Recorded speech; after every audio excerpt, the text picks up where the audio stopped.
Hi friends, ஆடி Kubera Sai channel உங்களை வரவேற்கிறோம்.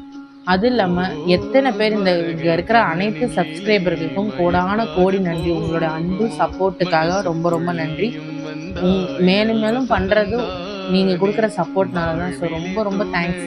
வாங்க இன்னைக்கு நம்ம லீலைக்குள்ளே போகலாம். என்ன லீலைன்னு பார்க்குறீங்களா? ஜோதியோடைய போன வார மிராக்கல் லீலை இன்னும் தொடர்கிறது. அதாவது போன வாரம் பார்த்தீங்கன்னாக்கா பாபா அவங்க ஆசைப்பட்ட பூவை வாங்கி கொடுத்தாரு. அதே மாதிரி இந்த தடவை அவங்களுடைய வருமானத்தையே போக்குனார். அப்படிப்பட்ட கதையை தான் நான் இன்னைக்கு பார்க்க போகிறோம். ஜோதிட லீலை பாபா மறுபடியும் எப்படி லீலையை தொடர்ந்தாருன்றதை வீடியோக்குள்ளே பார்க்கலாம் வாங்க ஃப்ரெண்ட்ஸ். அதாவது ஜோதியோடைய அதுக்கப்புறம் பாபா மேலே அவங்களுக்கு ஆழ்ந்த நம்பிக்கை எல்லாம் வர ஆரம்பிச்சுட்டு அவங்க வியாழக்கிழமை விரதம் இருக்க ஆரம்பிச்சிட்டாங்க. அவங்களுடைய நம்பிக்கை அவங்க பாஸ்டிங் இருக்கிறாங்க, அது மாதிரி பண்ண ஆரம்பிச்சிட்டாங்க. அப்போ பார்த்தீங்கன்னா அவங்க வீட்டுக்காருக்கு சரியான வேலை அமையல, அவருக்கு பிடிச்ச மாதிரி வேலை, அதனால் அவருக்கு பெருசாக போகவே முடியல. அதனால தான் அவருக்கு வருமான பிரச்சனையாக அவங்களுக்கு இருந்த ஜோதி. அப்போ என்ன ஆகுதுன்னா அவருக்கு பெரிய பாபா மேலெல்லாம் எந்த ஈடுபாடும் இல்லை. ஏன்னா அப்போ தான் பாபா வளர்கிற காலகட்டம். அதனால் அவங்க சொல்கிறாங்க, ஜோதி அவங்க ஹஸ்பண்டை சொல்கிறாங்க, இந்த மாதிரி நம்ம பாபாவை நீங்கள் கும்பிடுங்க, பாபாவுக்கு அன்றைக்கி வியாழக்கிழமை ஆகும், வாங்க நம்ம பாபா கோயிலுக்கு போகலாம், நீங்கள் ஆசைப்பட்டவங்க நீங்கள் எப்படிலாம் கேட்டிங்களோ அந்த மாதிரி ஒரு வேலை உங்களுக்கு கிடைக்கும், வாங்க பாபா கோயிலுக்கு சாப்பிட்டுட்டு வருவோம், ஜஸ்ட்டு பாபா கோயிலுக்கு மட்டும் போயிட்டு வருவோம்னு சொன்னோன்னே அவங்க நம்பவே இல்லை.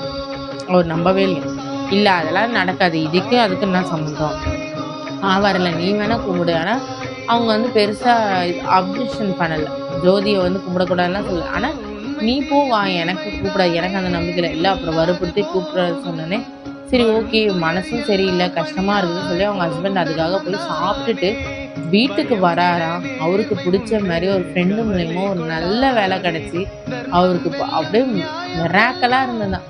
அப்போ அன்னைக்கு அவரோட வாழ்க்கையில் அந்த வறுமைன்ற பிரச்சனை தீர்வு அடைஞ்சு இன்னைய வரைக்கும் அவங்க 2 பசங்களை வச்சு நல்ல சீரும் சிறப்புமாக சந்தோஷமாக ஜகதோதியாக வாழறாங்க.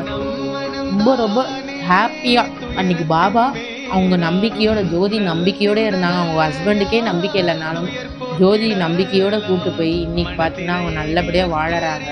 ஸோ இதுலேருந்து என்ன தெரியுது, அவங்களுக்கு நம்பிக்கை, பொறுமை, அதுதான் ரொம்ப முக்கியம். பாபா கோயிலில் தான் இருப்பாங்க, நம்பிக்கையோடு இருக்கணும், பொறுமையாக இருக்கணும்.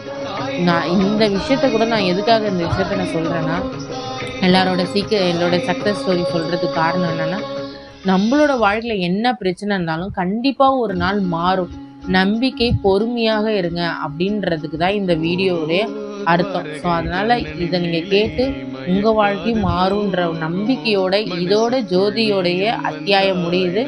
இதுக்கப்புறம் அடுத்த சப்ஸ்கிரைபரோட அடுத்த லீலையை தொடர்ற வரைக்கும் நான் உங்களோட விடைபெறுகிறேன். ஓம் சாய்ராம், ஓம் சாய்ராம், ஓம் சாய்ராம்.